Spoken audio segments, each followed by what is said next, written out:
Salut à tous. Aujourd'hui, j'aimerais parler un tout petit peu des positions dans le swing de golf et pourquoi ces positions sont importantes et comment on peut les utiliser.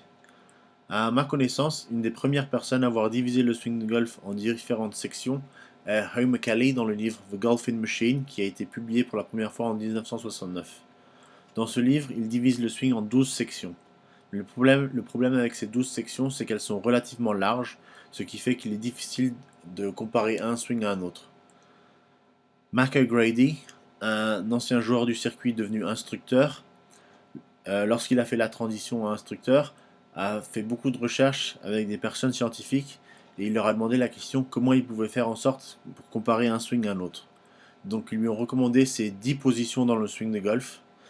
P1, position 1, l'adresse.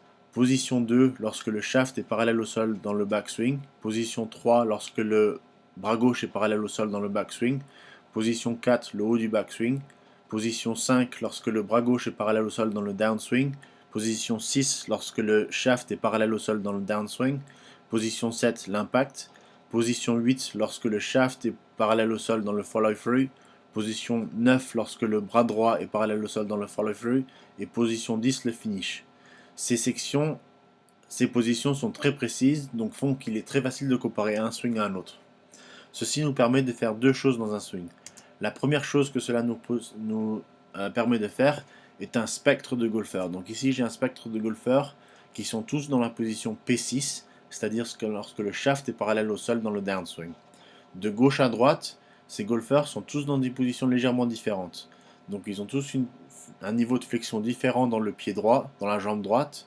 Ils ont tous un niveau différent d'extension dans le dos. Ils ont tous une inclinaison légèrement différente par rapport au sol. Ils ont tous le shaft dans une position légèrement différente, ce qui fait qu'ils ont un angle d'approche différent dans la balle. Ceci permet ensuite d'expliquer à un joueur pourquoi il a telle et telle trajectoire de balle. Cela permet de mieux analyser le pourquoi dans le swing. La deuxième chose que cela permet de faire, d'avoir ces 10 positions du swing golf, c'est de faire des catalogues. Donc ici, j'ai un catalogue de joueurs qui sont à P7, c'est-à-dire au moment de l'impact, qui démontrent tous le principe d'avoir le poignet droit plié, le bent right wrist au moment de l'impact. Donc ceci est simplement un catalogue de joueurs démontrant tous le même principe. Donc à partir des 10 positions, on peut faire des spectres, on peut faire des catalogues, on peut facilement comparer les swings. Il se peut que alliez entendiez une conversation entre deux joueurs où un golfeur dira par exemple à son copain: moi je suis en train de travailler sur le fait que ma tête doit rester stable de P1 à P4.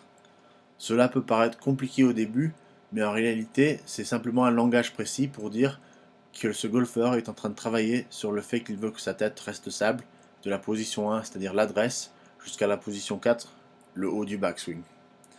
Très très vite, en utilisant ces termes, vous vous y habituerez.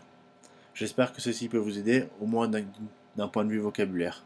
Merci.